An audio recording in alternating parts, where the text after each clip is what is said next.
ჩვენ არა ვართ დიდი ქვეყანა.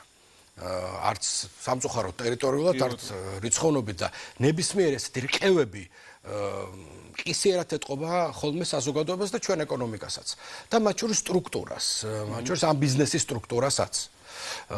ეს თვალშისაცემი იყო. 1000-ობით და 10000-ობით უცხო ქვეყნის მოქალაქე მე შეგნებულად ქვეყნებს არ დავასახელებ, მაგრამ მათი დიდი ნაწილი ინდოჩინეთიდან იყო.